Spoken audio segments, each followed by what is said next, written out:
Hello అందరికీ, welcome to my channel. Today recipe gulab jamun సాఫ్ట్గా ఉండలు లేకుండా ఎలా చేయాలో చూద్దామండి. ముందుగా ఇక్కడ నేను గులాబ్ జామున్ ప్రీమిక్స్ పౌడర్ తీసుకున్నానండి. మీకు కావాలంటే వేరే కంపెనీ కూడా తీసుకోవచ్చు.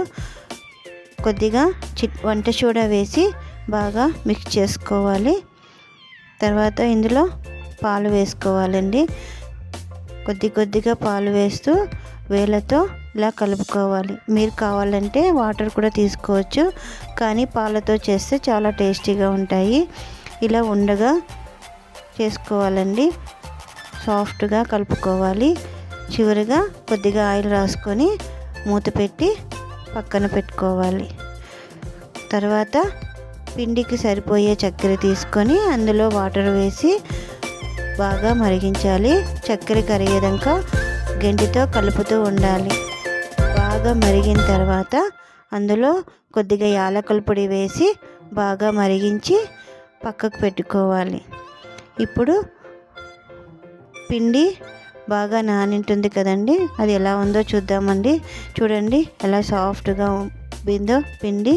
ఇప్పుడు చిన్న ఉండలు చేసుకోవాలండి. మీకు కావలసిన సైజులో చేసుకోవాలి.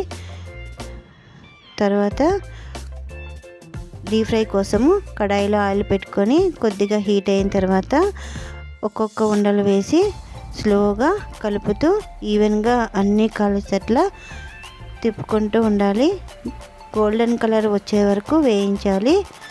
గోల్డెన్ కలర్ వచ్చిన తర్వాత పాకంలో వేసుకోవాలి. ఇలా అన్నీ వేయించుకొని పాకంలో వేసి 10 నిమిషాలు మూత పెట్టి పక్కన పెట్టాలి. చూసారా పాకంలో ఎలా ఉబ్బాయో?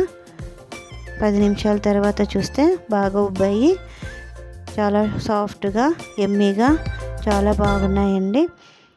మీరు కూడా ట్రై చేయండి. కట్ చేసి చూసినా కూడా లోపల సాఫ్ట్గా జ్యూసీగా పాకానంతా పీల్చి ఉందండి. మీరు కూడా ట్రై చేయండి. ఎలా ఉందో చెప్పండి. నా ఛానల్ని సబ్స్క్రైబ్ చేసుకోండి. Thank you.